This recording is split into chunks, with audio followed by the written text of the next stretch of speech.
Here's what you missed on Many Realms. Staying out past sundown's guaranteed to bring you a bit of trouble, I think. What kind of trouble?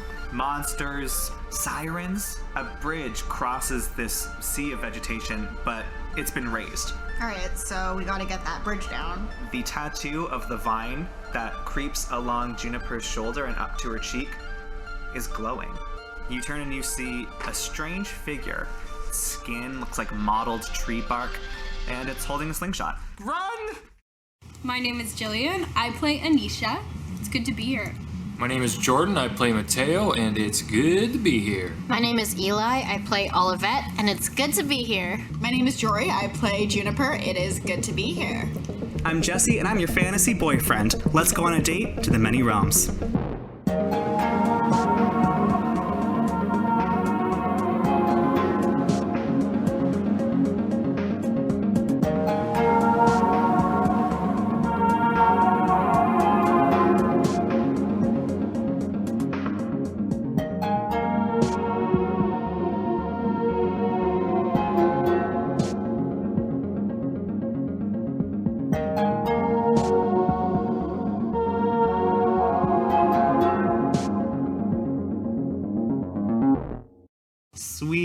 Sweet Mateo.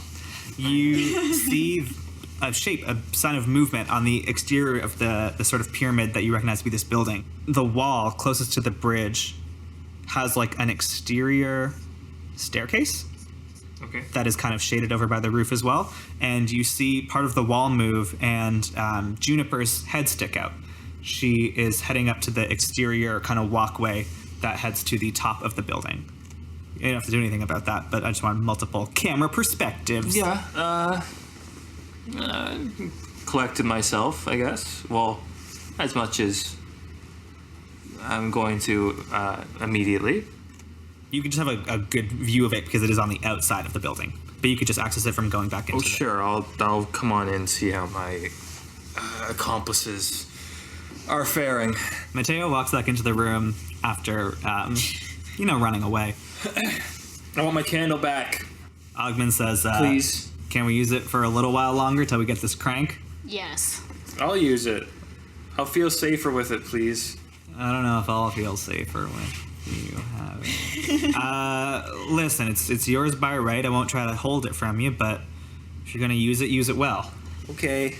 No more running away. Didn't run away. I didn't do that. Olivette doesn't care. I'm gonna follow I went to Juniper. get help, Cap. Just walking away already. So Juniper, I think you're leading the charge out here. Anisha, how are you feeling?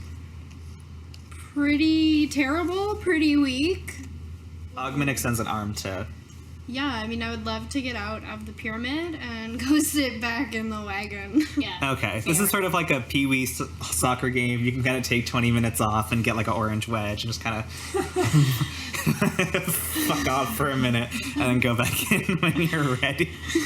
No one's ever, beaten me to a pulp before. That's totally fair. You were at death's doorstep and you head back to the wagon. I just really love this, safe-ish dungeon environment. You can go in, you can come out, just need a breather. I'll be back. Anisha, you head back to the caravan to rest and recover.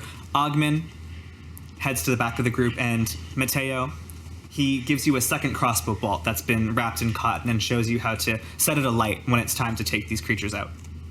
Juniper, you're heading out first? Yeah. So there is this, exterior stairway. So the top of the building is open to the air, but there's a sort of raised, panel that's a bit of a roof for rain, obviously. There's no walls, and the whole thing is open, right? Okay. So you see the stairs, rise up around the corner to presumably access to the top level. Mm-hmm. And as you make your way out, stuff happens. A stone from a sling narrowly misses you. It comes straight from above, and you look up to see another one of these creatures standing over the edge of the top of the roof. I hop back, go down, and I say, hey, there's more of these guys. Is anybody still hurt? A little, but it's fine. You're fine? You're okay because you ran away, I say to Mateo. Ogman? I'm all right. All right. I eat 2 berries. Okay, you are restored 4 hit points. Can I get a torch and light it off the candle? Yeah, you can. You're gonna head back out, Juniper? Yeah, you're head back out. You head up this little kind of wrapping staircase, and you can see the top level, the roof of this structure. There are 3 more of these creatures. One of them is leaning over the rooftop and firing on you below. The other 2 are keeping an eye, Ashley Ketchadorian style, on the door. All right. I call for Captain Oliver because you have a torch. Sure. Let's move back into initiative order, and I think since this is kind of like a chained encounter, we can just keep this. So that's Juniper's turn to get up to the top and call for everyone. So now these guys can go. Presumably the rest of you are following out on the stairs. So you are probably also victim to rocks. Ooh, rocks. Ogman is trying to kind of gently urge Mateo along and get him up the stairs as quickly as possible, and a big nasty rock cracks him on the top of the skull, fired with pretty heavy force, and he drops onto the stairs. It's a miracle that he doesn't fall off. Is he still conscious? He's face down, so you can check his ABCs, but there's not a ton of blood. It looks like forcey, concussy kind of style damage. Anisha, you and the rest of the caravan can see Ogman get dropped, and it's a bummer. Sure is. And then the other 2 are going to go for Juniper. What else is new, Nipper? One of them hits you for 6 points of damage. I am unconscious. Okay. Olivet, it's your turn. I can't reach these guys, right?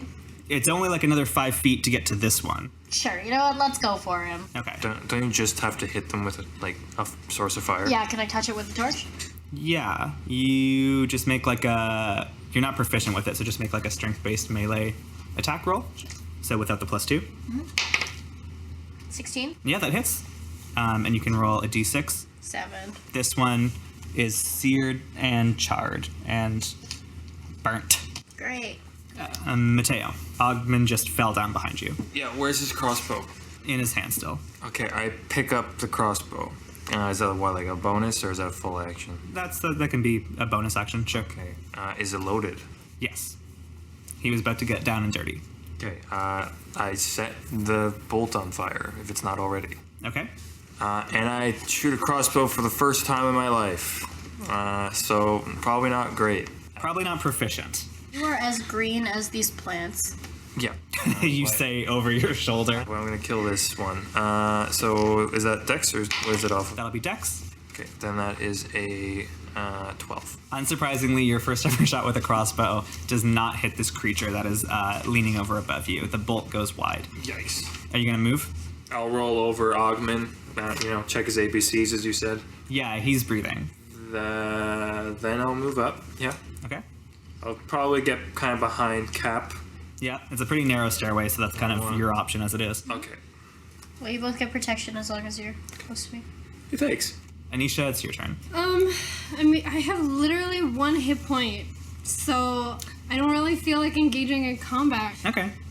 I mean, people are also like going down though, and that doesn't make me feel great. Can I instead maybe look around for like medicinal herbs?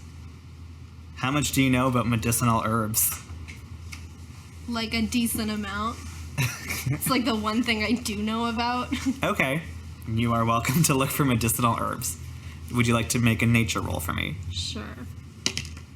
It's really bad. Okay.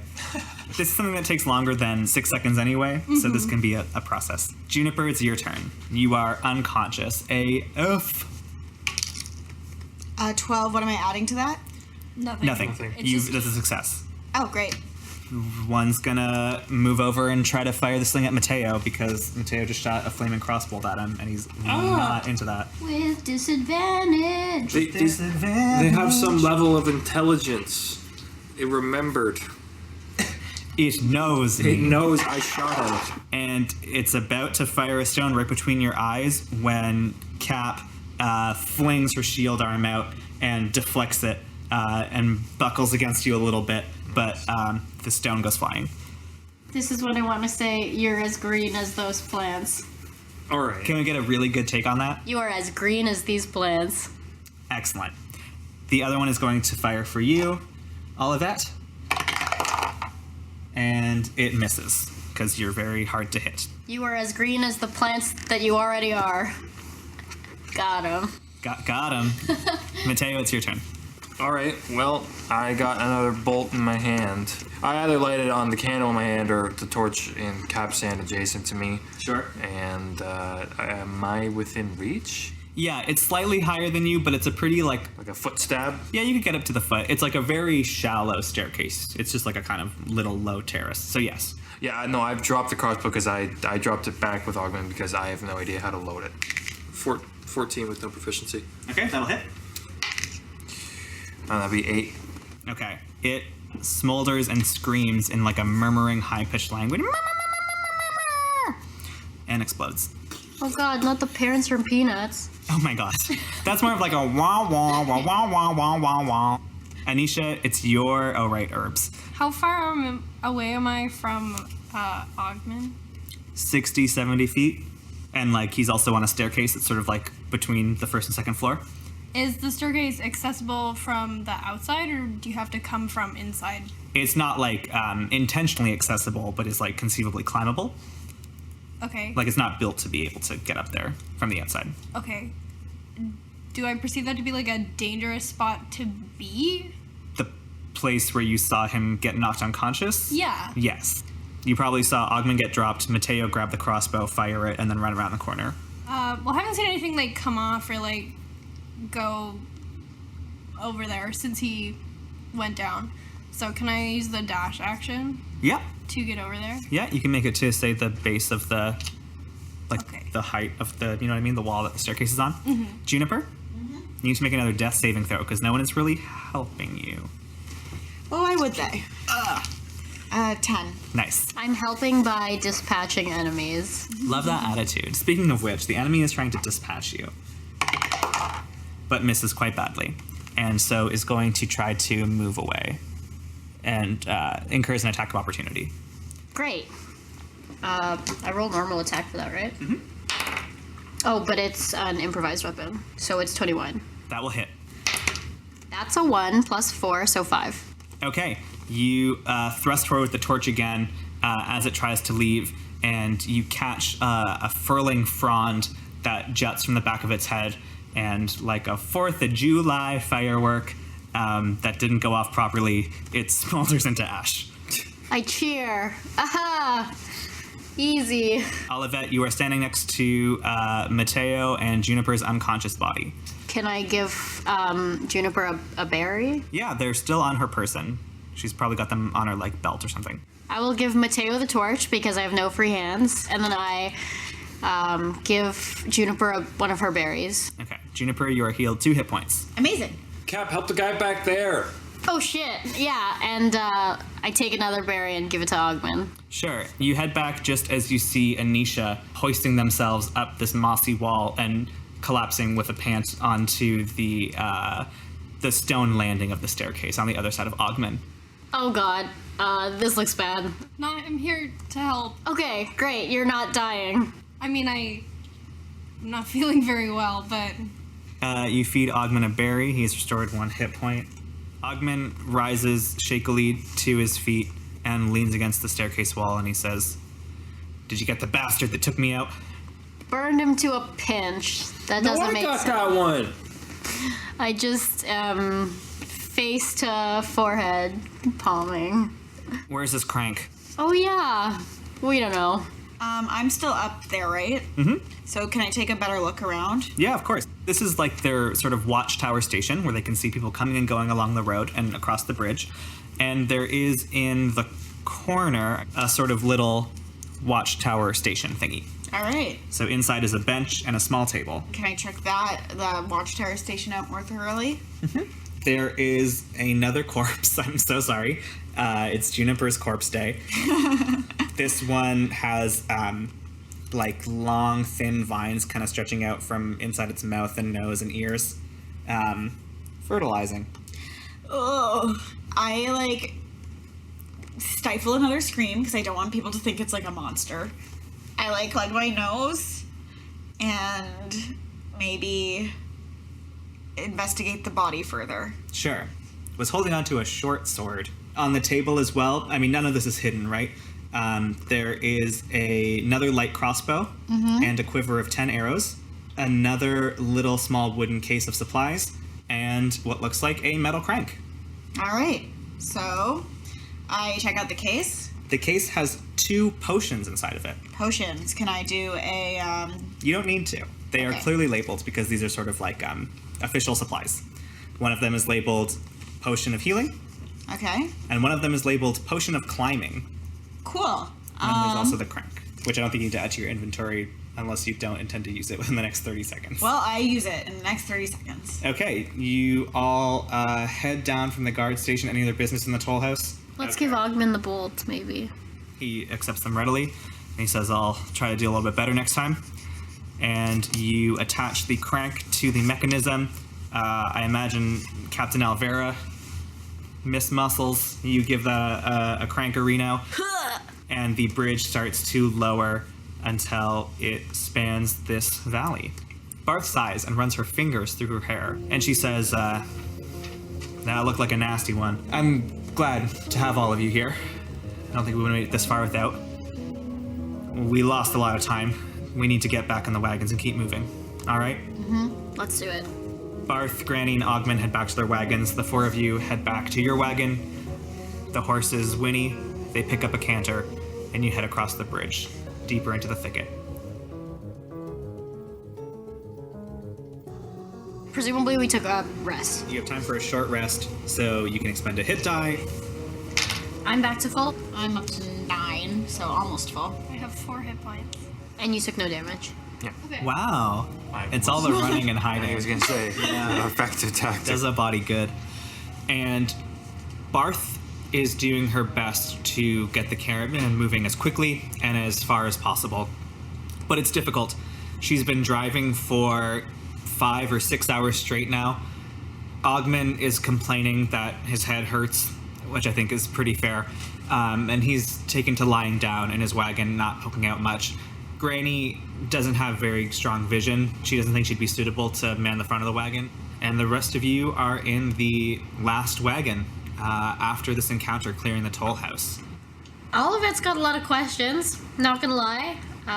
Mostly about the freaky glowing, but I think I have to go take over her Barth. You hop out of the wagon, you break into a light jog and get to the front. Barth is leaning back deeply into the wagon seat. Her grip on the reins is pretty slack. She is trying not to doze off, and the horses are down to a pretty low trot. And she says, you drive wagons before? I'm doing a lot of things for the first time today. I'm just gonna take the reins. Don't crash. And she stumbles off into the interior of her wagon and takes a nap. Back in your wagon, Olivet has left. Don't talk shit about me. I talk shit about all of that. I roll 18 shit talk. It is the nastiest, runniest talking shit. I shed a tear at the front. So, what is up with your face, though? I have a tattoo. I don't know. It glowed, I guess. It has not happened before. I'm just as surprised as you are.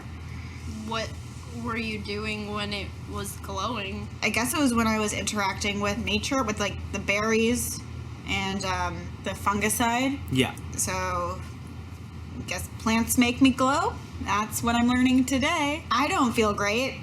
I saw 2 dead bodies. I'm pretty nauseous. That's fair. What about those things, the plant zombies? You're both, I don't know, you work in the magic-y part of town. You should know something, right? What was that? Plant zombies that you burn to death, I guess. I made candles. Not well. Seems really unnatural that a creature that falls would get back up like that. You know, if you cut a leaf off a plant, it's fine. It just grows a new one. Yeah, but I punched it. It If you collapsed. punch a plant, it's probably fine. This is hardly the comparison that I thought that we would make. Do you have? No one has any answers as to what just happened. My world is flipping upside down before me. We're not even a day away from Tower Hill. I don't know what to tell you, dude. I've never been outside of Tower Hill before either. I haven't been outside of the tower in like over 30 years, so no, I don't know. I don't know anything, and I'm sick of not knowing anything. I like there awkwardly pat Anisha.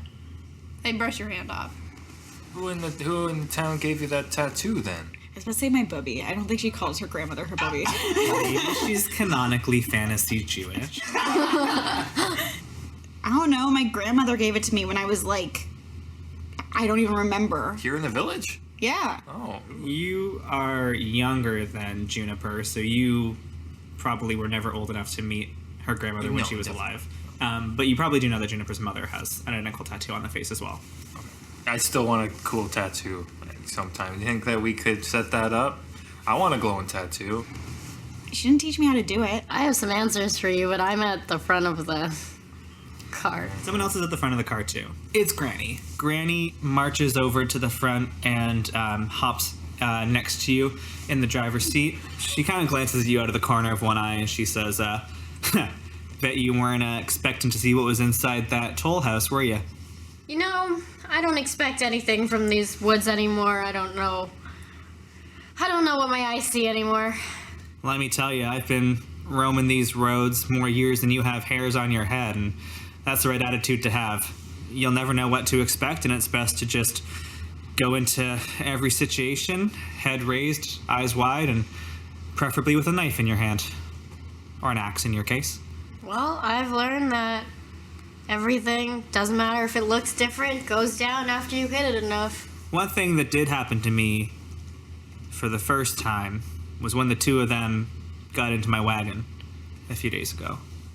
Yeah, how are you feeling about that? Not great. How did that happen? I mean, you're feisty for your size. Glad you didn't say age. I heard that coming. Then you veered. Good job. You'll be an okay driver yet. When we got attacked, I mean, before I could even see what was really happening, Ogman was trying to cover everyone with his crossbow, and the two of them pushed their way in. It was the little one. You saw him, I reckon. Yeah, not well, but he looked like a kid. No, he's a dwarf. Yeah, that makes sense too. And he's magical, somehow. He was the one who cast a spell on me. I saw him give her that wand that she used. He seems to have all sorts of nefarious skills, and it was terrifying. I had to act as though it was perfectly normal and not tell anyone they were in there. I could hear them a little bit whispering to each other in the back of the wagon with their schemes. Well, go on. It seemed like maybe she had hired him. He was talking a lot about payment and getting restitution for his services. And to her credit, she seemed hell-bent on getting into the village. I don't really know why, and conversation didn't steer that way, but that's the sense I got. Do you know what either of them looked like? I mean, yeah, you know he's a dwarf. Do you know what she is? She seemed human. I could describe them both fairly well if I needed to. She describes a woman with strong, angular features, coarse black hair, kind of deep blue-green eyes, pale skin, and leather armor. And she describes a dwarf who wore robes and carried a fat red spell book with golden corners. He had a little fancy boy mustache. Fancy boy mustache. That's all I needed to know, Granny. The split second the spell ran off, I came to my senses and I could finally talk about the last 3 days. And I mean, you saw me. Yeah, we remember that part pretty well. Anyway, I just wanted to say thanks again and give you any more help that I could. Probably would have made it past that bridge without you. I want to give her the world's most awkward hug. She is super stiff in receiving it, and she says, there's no need for that. And she scuttles back to her wagon. You turn back to make sure she gets back into her wagon safely, and the horses rear and whinny, and the reins go taut in your hands. Up ahead, the pathway splits into two. There's a fork. Do I know? Do they look at all different? One of them looks a little bit lower. It is mostly straight, and in the distance, it looks like there might be a bit of fog on the ground. One of them goes higher, but the canopy becomes so dense and heavy that it's almost completely lightless. Okay, we want to go right. Which one is that? Based on your understanding of like your kind of mental map of the roads, it's too soon to be like these are not like major splitting roads. This is like a kind of weird shift in the path. Sunset's maybe an hour or two away, so it would be impossible for you to be at this point by now. Olivette has an image of her kind of understanding of the forest paths. Okay, so one's like foggy and one's dark. Great. Both seem bad. Let's take Two genders. let's take dark since at least 3 of us can see in that. Okay. Are you going to tell anyone what you're doing? You know what? I probably wouldn't. Okay. You're like, hey, driving. You put the horses into third gear, and you head off to the right side of the path. Wait. Is Barth awake? I mean, she's like lightly napping, but she's in the first wagon, so she's pretty much right behind you. Where do we go? Barth kind of stirs and sits up, and she says, down the road. Left or right? What do you mean left or right? Straight. Okay, you know what? Let's just keep going. Okay. In the last wagon, you feel the caravan briefly stop and then take a slightly different direction. I don't really think much of that. Yeah, I think they know the way. Okay. Captain, can you make a survival check? Oh, dear God. That's a 6. I think it's still like a road that you go down, so I don't think it's as much about navigation as it is about making sure the horses are doing well and making sure like the wagon is running well, which is not something you're super skilled in, and you've been kind of left alone to drive it. And I think it's probably in your inclination to try to keep on the horses and push them a little bit. And after a while, maybe like another hour, you think you've made really good time, but the horses are exhausted. After a certain point, they just kind of really give up and start like shuffling along the ground. There are 4 of them. They're all just sort of like listlessly kicking and sort of dragging the wagon one step at a time. The darkness around you is so heavy, but in the distance, like well within the woods, you can see little pinpricks of light, and they make you uneasy. This would be a good time to let everyone know. Are most people awake? Barth has gotten up from her nap, and she says, "Where are we?" You said go straight. You did? Well, there was a fork, and I said left or right, and you said straight, but I was already facing the right, so it went straight. She is flabbergasted. She says, "There was a fork? Yeah? But we haven't even hit the rooming house. Where are we?" I have no idea. Oh, God's above us. Oh, jeez. Okay. I'm gonna check on Ogman and Granny. Check on your folk. Yeah. She rushes off to the other wagons. I go to the back of the caravan. There's some lights in the distance. Let's maybe be a little quiet. We don't know where we are. Were you driving? Details, not important. Would you like to... No, you can't drive next time. I have been to Willow Run before, and I don't remember running into this path. I don't know. Maybe we turned off somewhere early before I took the reins, but this is totally new to me. I go out to maybe take a better look around us. Sure. The horses, as I've said, are moving along quite slowly. And as you step up to them and try to take a glance down the path, you can feel that part of the reason they're moving slowly is that the ground is getting a bit softer, springier, and squelchier beneath your feet. Can I take a look to see what's going on? Sure. Like, I guess just perception? Make a survival check. Survival? 18. Jory with the good rolls. I mean, not that you get out much, but wet ground, heavy trees, you think you might be heading to some kind of bog. Not a bog. The path seems pretty straight, so, like, there is a road, but it's a soggy one. And the Alright. horses aren't going to be able to head if it gets too wet. Hey, I'm gonna maybe run up ahead a little, see what's going on, see if this is feasible at all for us to go through. I have a short sword now, and I grab a torch. Okay. Do you want the others to, like, the wagon to stop? Yeah, maybe stop for a second, give the horses, like, a few minutes to chill. I don't know if anybody wants to come with me. I'm gonna just look after the people in the caravan. Okay. Sure. All right, Juniper and Mateo, gonna go check this out. Okay, Juniper and Mateo, you head forward along the path to suss out if it's going to be okay to travel. You walk for maybe 15 or 20 minutes and feel like the ground is not getting too soggy. It's still passable, it's still horseable, although I'm sure the horses appreciate the chance to rest. And after about 5 minutes more, uninterrupted, again, the sun is getting lower, it's getting darker, you're maybe less than an hour away from sunset now. You come across a little clearing on the side of the road where another wagon is parked. This wagon looks a little like beat up, but still like usable. There are no horses in sight. It's on a relatively soft patch of grass, and there is a little sign hanging in the front of like how the previous merchant wagons kind of turn into little stalls. This one has a little sign that says shop. Okay, I go check it out. Yeah, maybe they can help us. Yeah, the shopkeep is a kind of robed figure with lank, greasy brown hair that's kind of spilling out over their face, and they are kind of slumped over. It looks like they're having a nap on the front counter of the shop, since there doesn't seem to be anyone else nearby. Along this front counter, you can see little potion vials, rings, small daggers, interesting doodads, all kind of sprawled about the front counter. Hi? Hello? There's no response from the person. Hello? Nothing.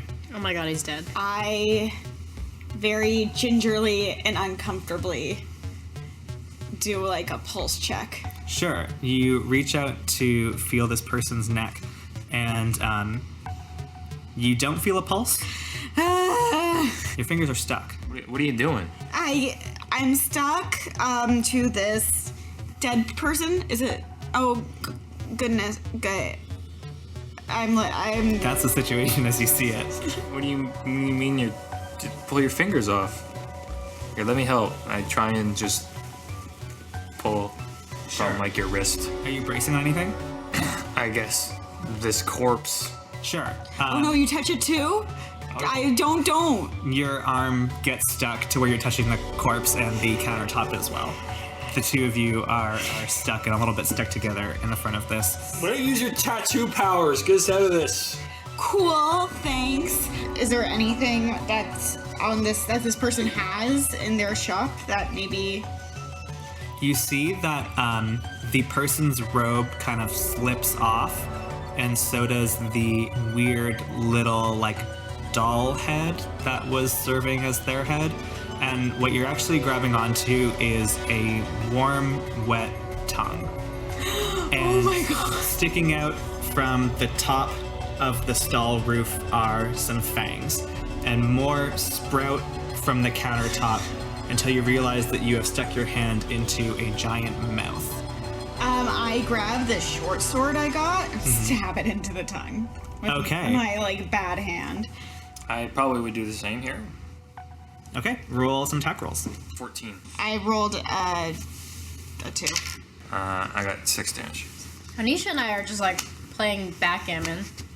What was that conversation like? Gee, glad we're not in the mouth of a beast.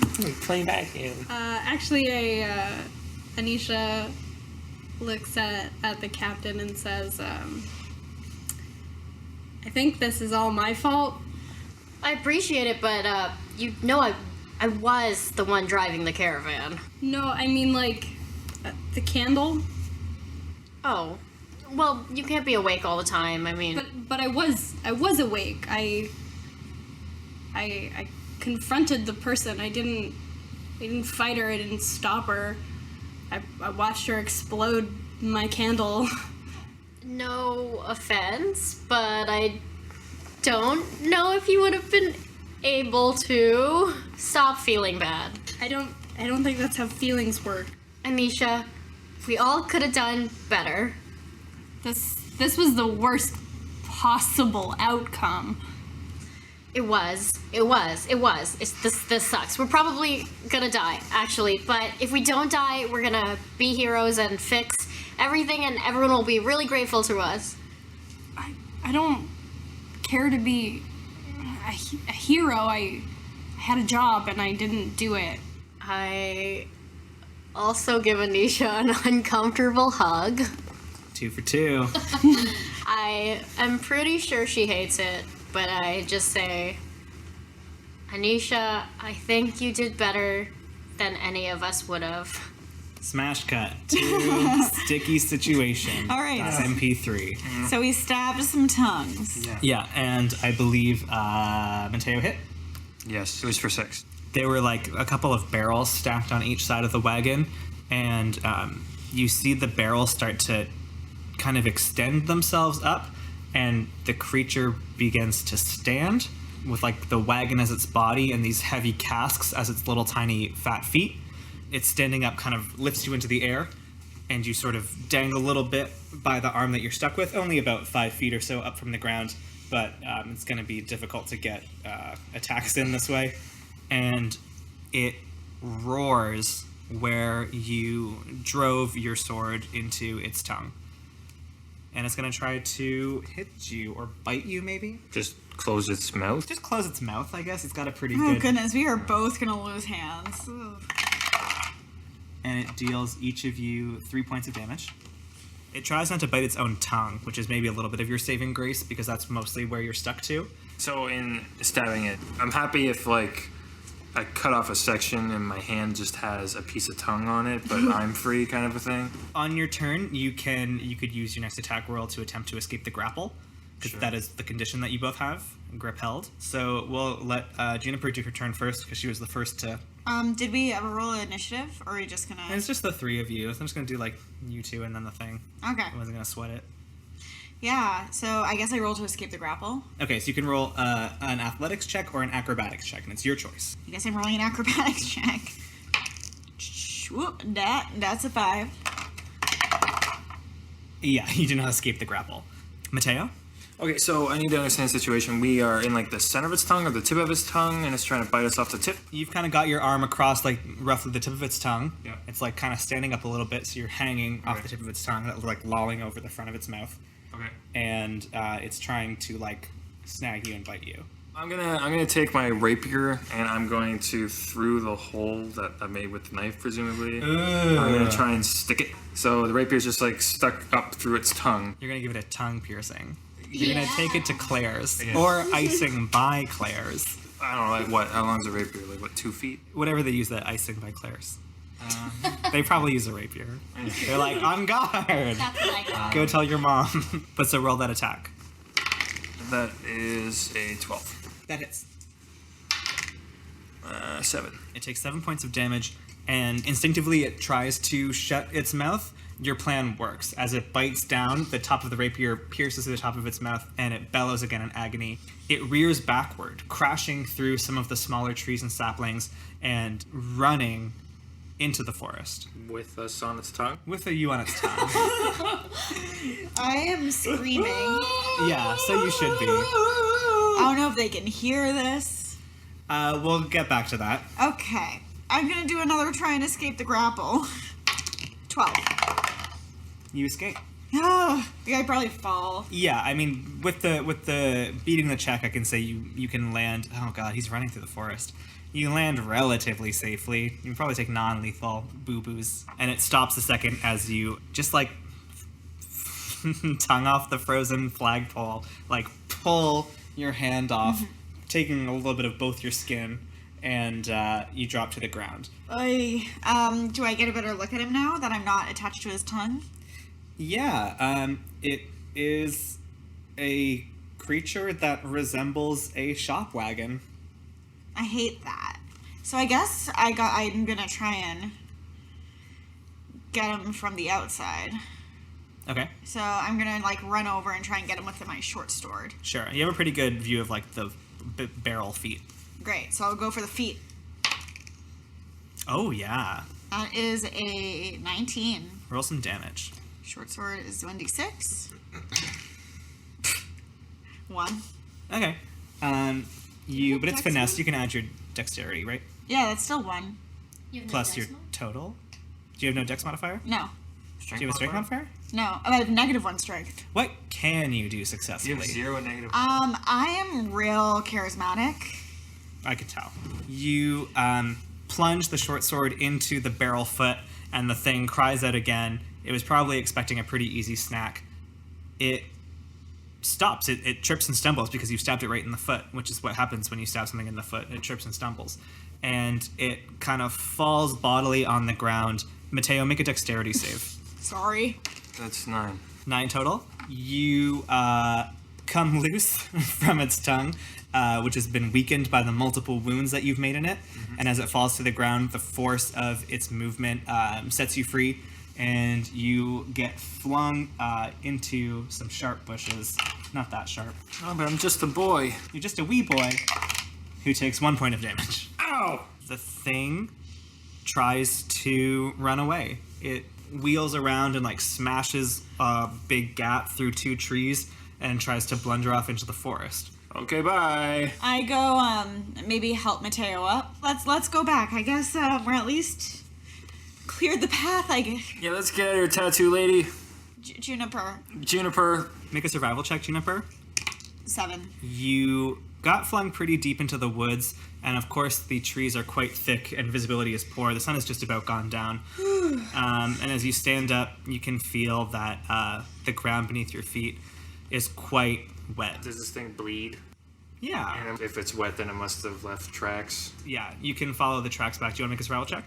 I do. Come on, Mateo. Come on. Yeah, baby. That's a 23. Juniper seems a little bit lost at first, but you notice big barrel-shaped depressions in the ground where the thing has been walking.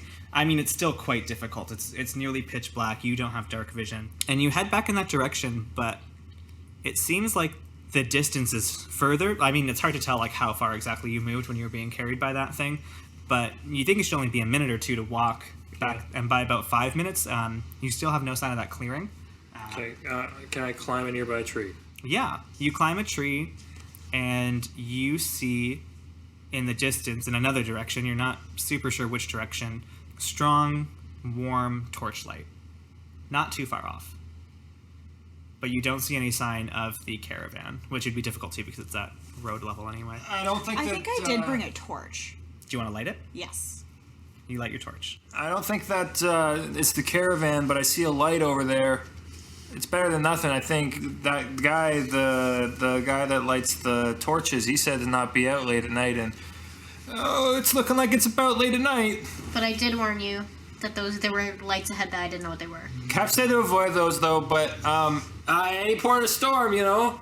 Is it better for us to go to that and maybe find safety, or to go at least back, try and find and help everyone else? I don't know. I don't know if I want to like just look out for myself, or if I want to go back. In the darkness surrounding you, you see that your torchlight reflects off more than one pair of eyes. Lighting a torch in the middle of a forest is a real exciting activity that's bound to get you a lot of attention, you realize. Maybe I'm better off with just my dark vision. What do you do? I guess I turn off my torch and kind of... I extinguish my torch. Thank you. In, like, fear. I'm real freaked out. Okay, maybe get down here. Let's just keep going. Do you know which way to get to the lights, or should we just keep following these footsteps? Just that way. What? I look that way. What am I seeing? Just like thick brush? He tries to kind of indicate the direction, and you squint with your dark vision. You think maybe you see some lights. It's as good a direction as any. We can either do that or keep following these tracks, though. Yeah, but I mean, you feel like you probably should have reached the clearing by now. There's still no sign of the road. You're not sure if this thing has traveled elsewhere today, like how many of them there I see are. what you're saying. Okay. All right. I like pull out my short sword, grab Mateo's arm, and I start pulling you through with me. Back at the ranch, you two have heard a couple of screams up ahead that sound a lot like Juniper and Mateo. Ah! Ah. Mateo? Ah! Joanne? I don't think they can hear you from here. But we can hear them. Should we advance? Should we keep going? Maybe we should pull the caravan up too? Yeah, I mean, unless you have any intention of turning back. Let's do that.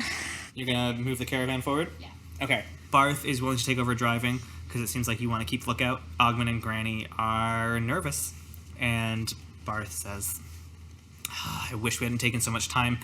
Sunset's about any minute now. We are not in a good place to be. We need to keep moving. I agree. If we can't find them, we need to keep moving. No. Listen, you're a passenger here, and that's great and all, but I'm not going to sacrifice the life and livelihood of every single person on this caravan just for one or two. That's not my way. Okay, yeah, Olivet is deferring. We'll find them. Yeah. Yeah. Yeah, we'll find them. Okay. She picks up the reins and gets the horses into a canter.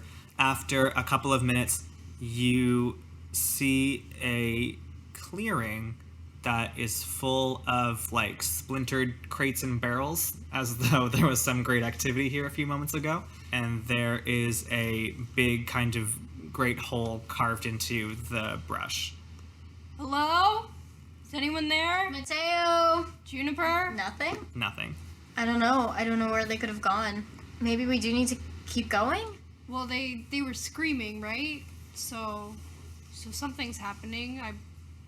People tend to move around when they're in danger. Yeah. Are there tracks? Speaking of which, I'd love to get these wagons moving. I don't see them either.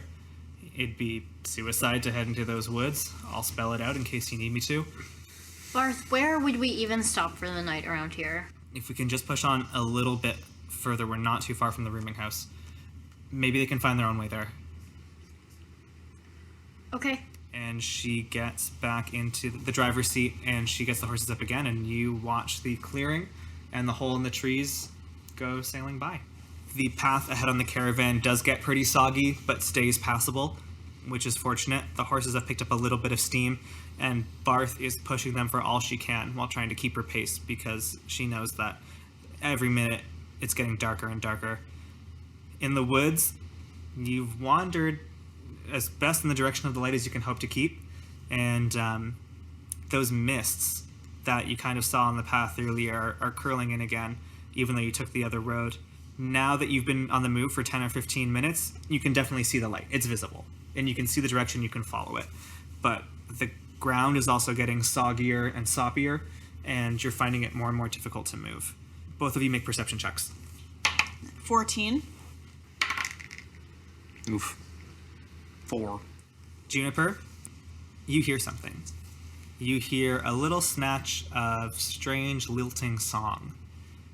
You cock your head, and in the distance, say you're heading forward towards the light at 10 o'clock, you see a figure. It looks womanly. It has a gentle amber glow, and it is singing a little song to you, it seems. It sounds very sweet and very pleasant. I hold my candle up to the torch and light it. And if after a couple of moments there's enough wax, I want to put the wax in my ears. Classic mythology. Pretty sure that happened. Yeah, that'll take a couple of seconds, but sure. Juniper, you should make a charisma saving throw. Am I saving against being charmed? Yes. All right, so I have advantage. Cool. 18. 18? Whoa. Okay. You can tell that there's a certain undercurrent to that song. Mm-hmm. And that song is, come closer, I won't hurt you. I want to help you. Come closer. And you are not compelled to act by this, but you know that that is what the creature is trying to communicate to you with its song. Can I tell if it's being honest? Make an insight check. 19. You do not get the sense that it is lying, although it's like a difficult thing to parse. All right. I had 2 globs of that, or wax. Yeah. Reverse Shrek. Getting ready to put them in. You got them in there. Okay, cool. I look at you, just kind of gesture for you to follow me, and I'm very cautiously following the siren. As you move toward the siren, she waits until you get within 10 or 15 feet, and then she gently glides backward, encouraging you to follow her a little bit more. She never lets up her singing. Do you keep following her? Sure. Okay. She leads you on this way for 4 or 5 minutes until you reach a place where the trees start to thin a little bit, and you can feel the ground underfoot a little bit firmer, a little bit drier. and she stands tall and still and allows both of you to approach. And she beckons you forward into her glow, and she ceases her song, and she smiles benevolently at you, Juniper, and then she turns and she looks at Mateo, and she stops, and she says, "Mateo?" What? And then she vanishes. Oh. I don't know what she said. What? I didn't hear what she said. No, you didn't. Juniper heard, though. In the space behind her, where the trees are thin, maybe 100 feet away, you can see the lights, bright and bold, and they resolve into the shape of a rooming house. I like collapse. I'm so relieved.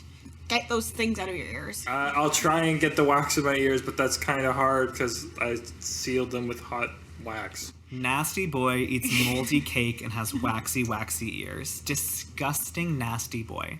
There's definitely no more ear hair, at least. Yeah. That's good. No, that's actually that's really bad. bad. Those are very important to your ability to hear. Yeah, so... You purge all the cilia from your eardrum. Goodbye.